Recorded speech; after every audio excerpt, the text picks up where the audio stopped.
Imagine você com pés e mãos cravados em uma cruz por alguém que não conhece.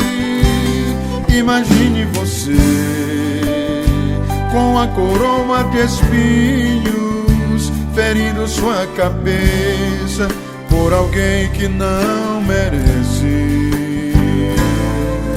Açoitado e humilhado, Jesus foi pelos nossos pecados.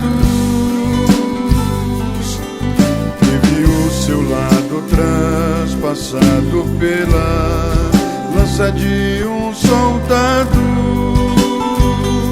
E o mais importante é lembrar que aquele não era o seu lugar. Era o meu e o teu irmão. Mesmo assim ele não desistiu, a sua missão toda cumpriu, demonstrando no Calvário imenso amor.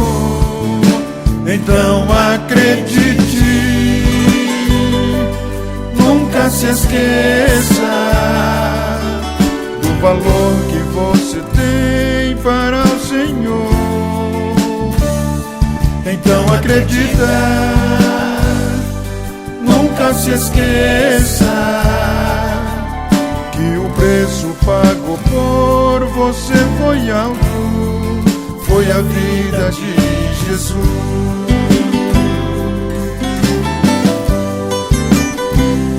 Imagine você com pés e mãos cravados em uma cruz por alguém que não conhece. Imagine você com a coroa de espinhos ferindo sua cabeça por alguém que não merece.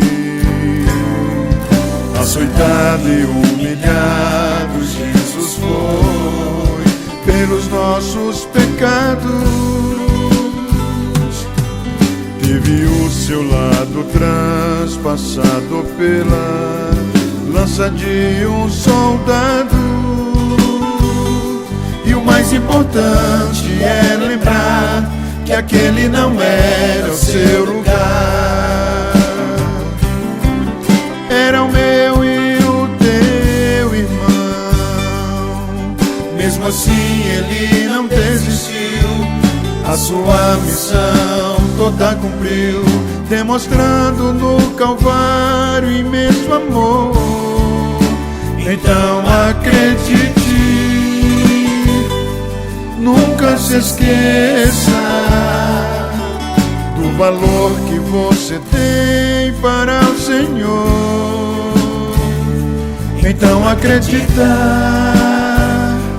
nunca se esqueça que o preço pago por você foi alto, foi a vida de Jesus.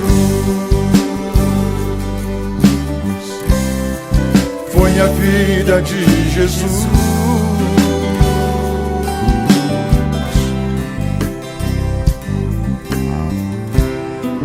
Foi a vida de Jesus.